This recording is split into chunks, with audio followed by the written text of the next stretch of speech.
makes you think. I can't believe you just said that. Pop-off links to lifestyle. If you're happy, you'll be successful, you'll have the right relationships, and you'll make choices that are healthier for you. Pop-off makes you smile.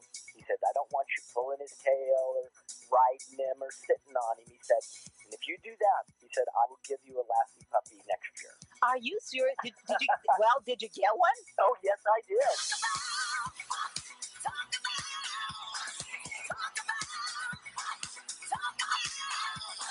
And now it's time to pop off with Mary Jane Popp.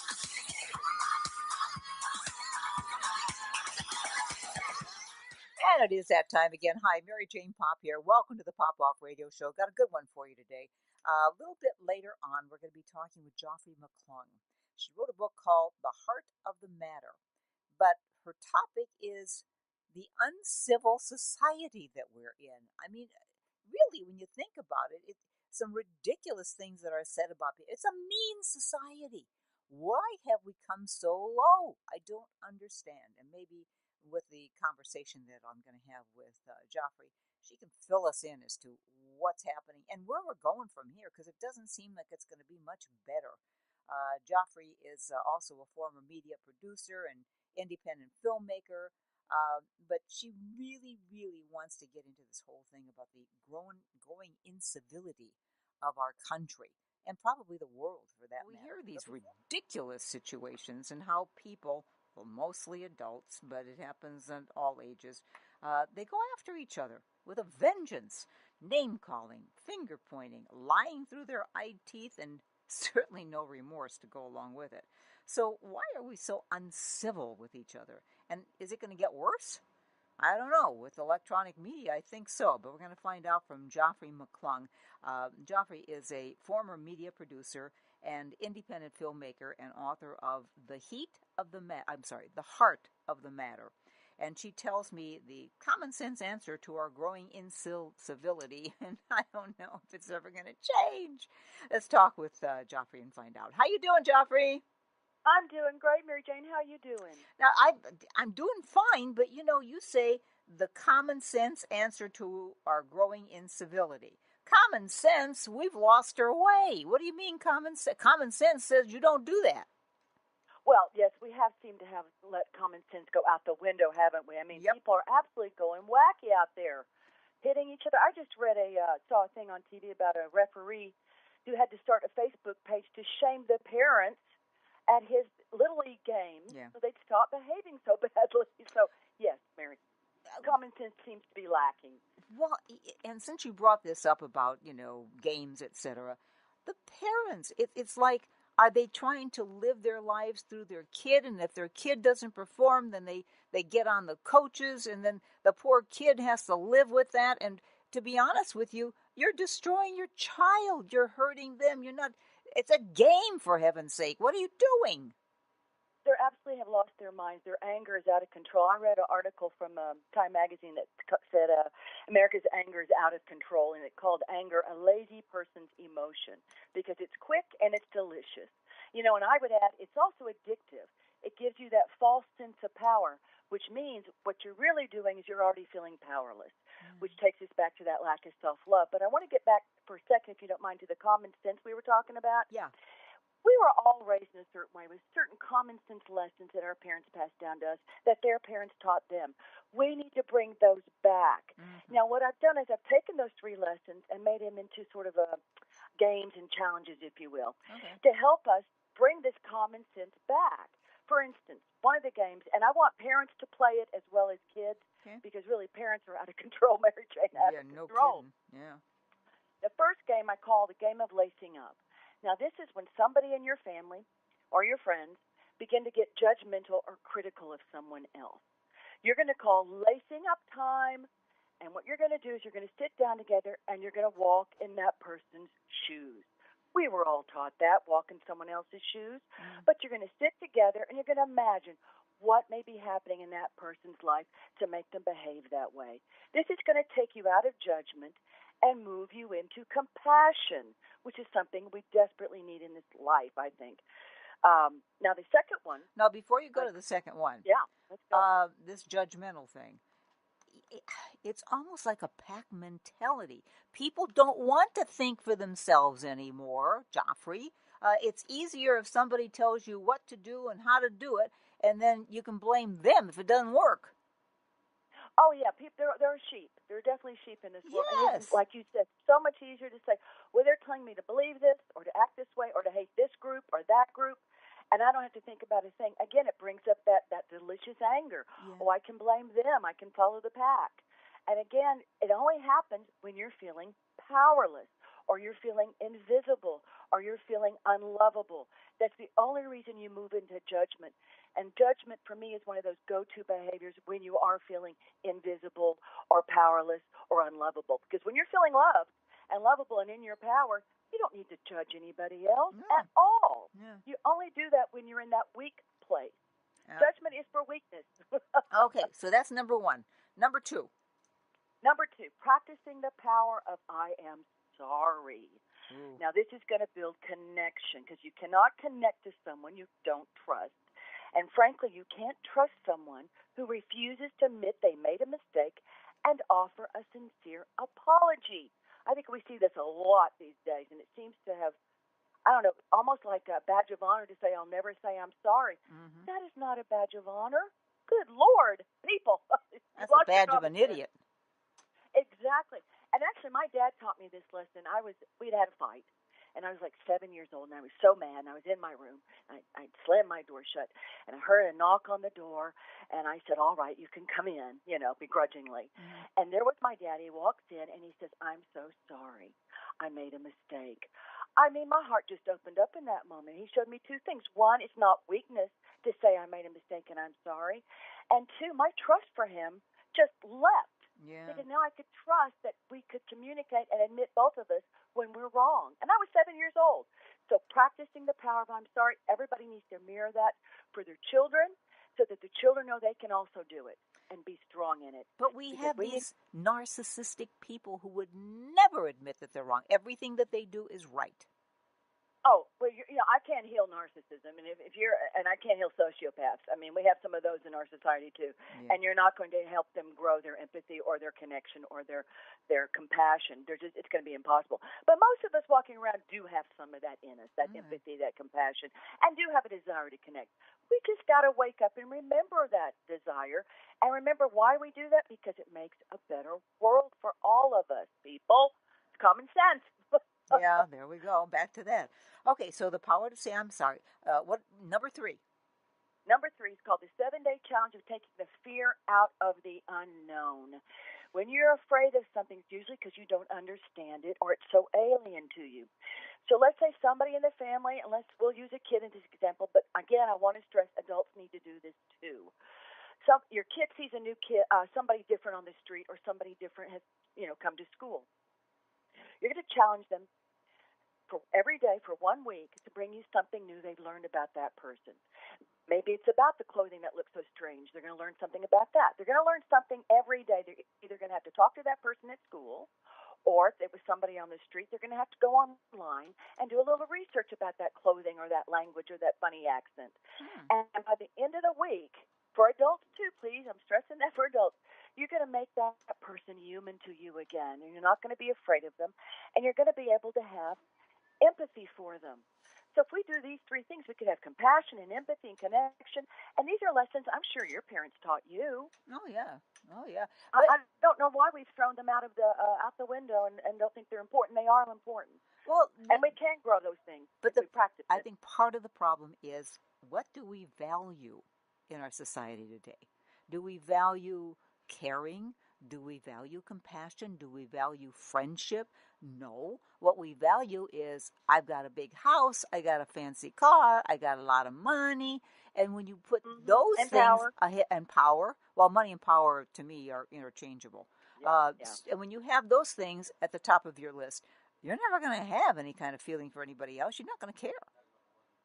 Well, and you know why all those things are so important? Because you're looking for your value and your worth and your sense of being good enough outside of yourself. And that brings us back to the self-love issue. I really think all this bullying and this blaming and this lying, and this, frankly, this plain old mean behavior is a sign of lack of self-love. And, psychologists actually agree with me, I'm proud to say.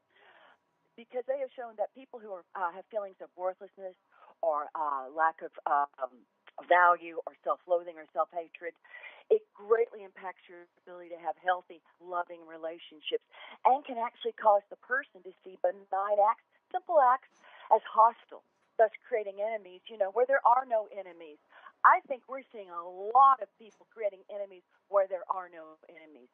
Oh, So yeah. I would go back to the self-love issue, that we really need to work on that on ourselves and to teach our kids that, and go back to that root of finding that value and that worth and that you're good enough inside of yourself, not because you have a big house or a big car or enough likes on Facebook, but because you have that, and no matter what happens in your life, no one can take that from you.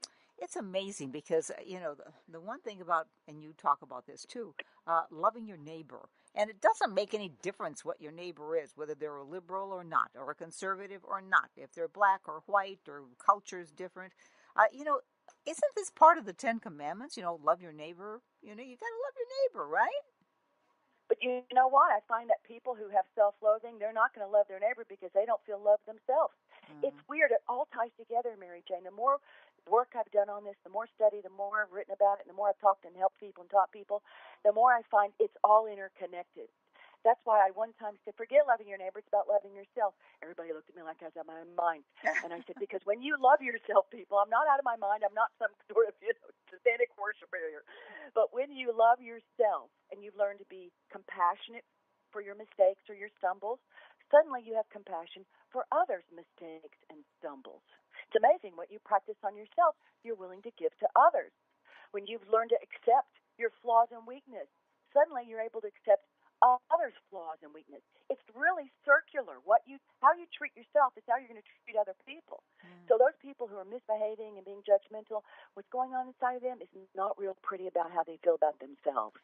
So I do believe in loving your neighbor, but if you're having issues loving your neighbor, you might want to look how you're treating yourself. It'll give you a big clue why that you're treating that person that way, because you feel that way yourself. And I really believe that. Don't we have to realize, too, we have a connection to one another. We can't live without each other, whether we like it or not.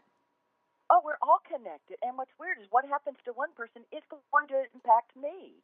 And I think that's one of the big lessons that we're going to be learning during this period, that what happens to one does impact the other.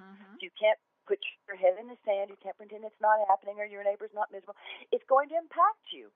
Just their energy, their sadness, whatever's happening is going to impact you. And I think that's one of the big lessons. I have faith in humanity. I really do. These lessons aren't fun. It's hard to go through this growth period we're going through of understanding that integrity is important, that self-love is important, and that it actually makes you treat other people well. All these little growth spurts we're going through, they hurt. They're growing pains, basically. But we I also have to deal with a thing called electronics. And that's playing a major problem in our country right now, and in the world for that matter. People can be mean and be anonymous and be mean. Yeah, it gives them total things that you would not do in person. You have this great courage to do it online. Yeah. And it's pitiful. And it hurts. It hurts. I don't care who you are. It hurts. Yeah, that's right. It's cowardly. We know that. Again, it's that self-loathing has to be put onto something. So they put it onto somebody else rather than going in and doing the work. Look, you're going to live with yourself your entire life. My feeling is you might as well fall in love with yourself and be able to come from that place than walking around angry at the world because you're really feeling unloved inside. So you've got a choice. We're all going to hit the same place at the end of the life, Yeah. Either live through it with self-love and do the homework. It takes some work. Nobody taught me, I don't know about you, but nobody taught me. They taught me don't talk bad about myself, but they didn't tell me really how to love myself. No. And what that looks like. How does that feel? And really, it's defining a love for yourself and taking time with yourself to realize what you believe, how do you talk to yourself in your head, self-awareness. None of this stuff was taught to me. It didn't happen until I realized, I'm not feeling that great about myself, and I really should. I know I had that instinct that I should, but I got this negative voice going on. Or when I go back in the days when I was an actor, when I go and audition, that first voice would say, well, you'll never get it, they'll get it. Well, why? And I had to start to do research and figure out why. Well, that was a lack of self-love. Nobody would have known it looking at me from the outside, but on the inside, I'm just like everybody else, a little shaky, a little shaky in that area. What about the bullying that's being done, on Facebook and other mediums, as far as electronics is concerned. Because again, now I don't know about you. I was bullied when I was a kid, but that was a long time ago, so there were no electronics around. Because I was a little bit on the heavy side. I had pimples on my face, and so so they'd point at you're fatty. We don't want you on the team because you can't run so fast and all that kind of Oh thing. my God. Oh yeah, I mean, I went through that, but it back then it made me a stronger person because I said, I'll show you. And that's when I started performing and I started singing. And then all of a sudden I'm on television and I'm on radio. And it's like, whoa, but you're not with the electronics today. It's a constant thing. It's a constant bullying. It's terrible. It's horrible, but I would go to the source of that first, your addiction to the devices. And those are things that we need to look at. There was again, another study, and I think it was up in Boston, that over 50% of Americans would rather talk digitally, in other words, text, than talk on the phone or in person. Oh yeah, I find that horrifying. Oh, let me. You don't want to look in someone's eyes. I'm gonna just interrupt you for a second I want you to continue with this thought. We live about 3 blocks away from a high school, and we see the kids going to school in the morning, right? And they are walking next to each other, and they're not talking to each other. They're texting each other. It's like, really? Texting is either I'm talking or I'm shouting. There's no emotion there. There's no body language. There's no eye contact. There's nothing. And I don't understand it at all. Well, it's because actually the device, you heard the thing, I think it was a couple of months back that the tech gurus came out and said they knew their devices were addictive. They knew it. Wow. And they were made that way. So in a weird way, there's an addiction to it. So I'm not just being, hyperbolic about it. There is an addiction to these devices. Oh, yeah. And looking down, you start to get so, I remember when Atari came out. That's how old I am. Atari games, the first games on TV, right? Yep. Well, I remember when I first got it, I couldn't stop playing it. And that was just a really silly little, first generation game on TV. Yeah. You can imagine with these pretty screens now, it's addictive. So you got to go and you get addicted to the screen, then you got to get addicted to my likes. Do I have enough likes? Oh my God! Then you get into the bullying. What are they saying about me? Versus looking up, looking at your friend, seeing those eyes, and realizing I can understand them better when I look at them in their eyes. People. Yes. Again, common sense. But you have to honor the fact if they are addicted. They need to start having time limits on these devices. I don't see why somebody who's in junior high or even high school needs a smartphone. Give them a phone if you're worried about them getting lost. But they don't really need a smartphone during the day. I don't think. That's me though. Do you remember the movie called WALL-E? Yeah. That robot, the little robot that came. Yeah. That he was pushed into the future, and he was from the past, and the people that were in that future didn't move anymore. They had their nose glued to the screen the whole time, Mm-hmm. And I'm wondering if that's where we're headed. I saw that movie quite a few years ago, and it's like, you know what? It's happening. It is happening, but it doesn't have to. Again, we're on a learning curve. Oh. You know how when things start, we always have this big learning curve, and right now we're at kind of the down end of the learning curve, but we'll go back up. Again, we have to realize they actually are addictive, and we have to make decisions about them.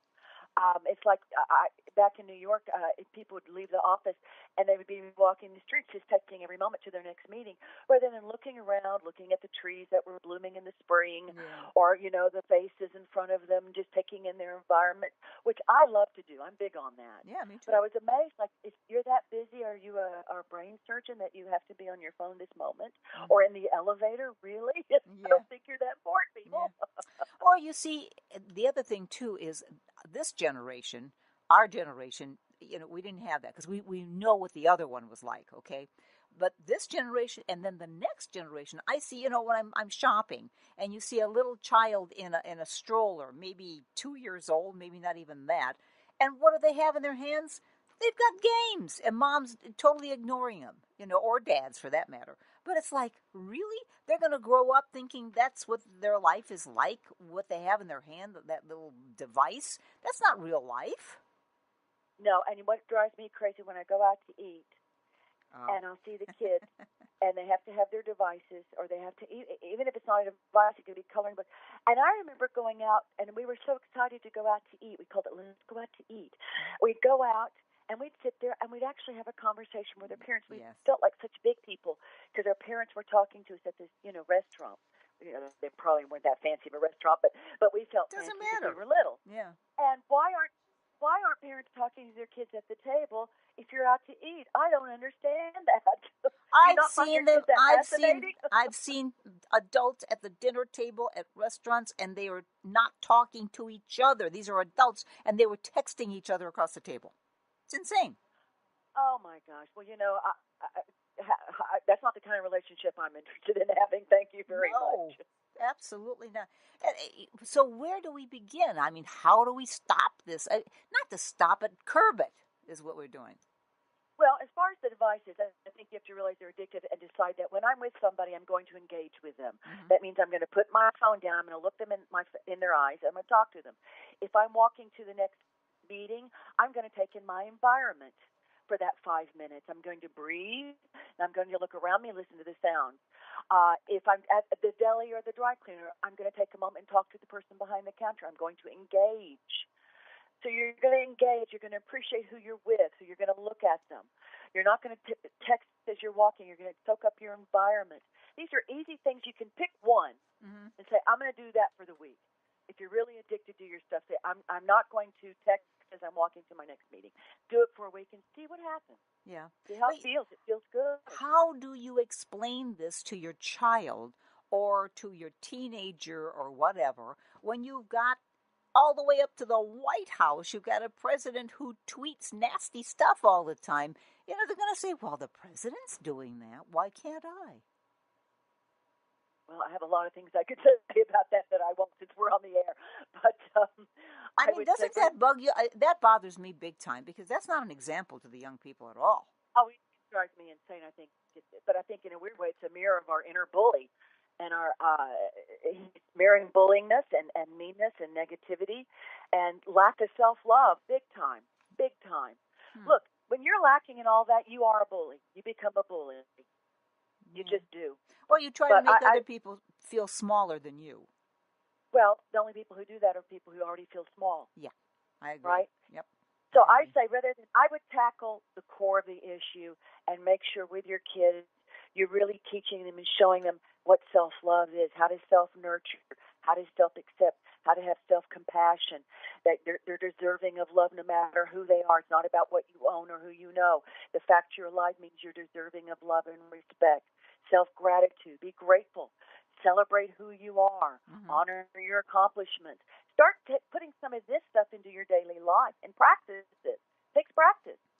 Can you imagine what it would be like if everything went down? No phones, no internet, no nothing. What would the world be like, I wonder? It'd be a lot calmer. Yeah. A lot quieter. And I think we'd have probably a lot more babies in about 9 months. Yeah, that's true. But truly, I think you might meet your neighbors that you never talked to before, or somebody down the street that you sort of drove by but never talked to. If everything went down, we'd have to talk and engage. Yes, and it'd be a wonderful place and a wonderful world. I think so. I mean, we need a little bit of lesson that way because, I mean, I always said, it's never going to be, we talk about the terrorists and all that, and it's not going to be another planes into a building. When everything comes down. I mean, I was at McDonald's a couple of years ago, and all I wanted was a cup of coffee. I swear that's all I wanted, Joffrey. And the computers were down. They could not sell me a cup of coffee because the computers were down. They didn't know how to give me change. It's incredible. Oh my God. It's bad. It's bad when you get to that point. That's real bad. Yeah, if they can't even write a check, if you're at a restaurant, write a manual check because the computer's down. We've lost something. Again, I love my computers in the sense I'm getting to talk to you because of a computer. Yeah. But I like personal. I want to be able to use the computer. I'm sitting in a studio with 3 computers, so I mean I understand. I'm running my show with it.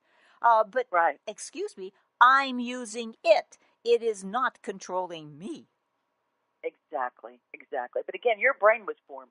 Think about these kids whose brains aren't formed yet, and that's just why they're so addictive to these different devices. That's why it's really up to parents, friends, loved ones, grandparents, whomever, to really demand, like if you're coming to visit your grandparents, you make sure that as grandparents, I put your phone down by the door. We're not using that while you're here. Great. You got to start making some rules, and the kids they'll get all angry and tantrumy or whatever for a little bit, but suddenly they'll start playing cards with you or some game with you, and that time with another person just will mean a lot to them as well. We just got to kind of push them towards that direction a little bit. Yeah, I mean, we really do. I've talked to some parents that said, they've done some of this kind of thing, or they'll play games with them that they've never played before without the gadgets, and the kids go, "Oh, this is fun," but they've never been exposed to it. How do they know? Well, again, we're in the charge of the kids. The kids are in charge of us. Yeah, thank you. So put down the devices, play some cards. I used to love card night with my parents. Every week we'd play cards. Mm-hmm.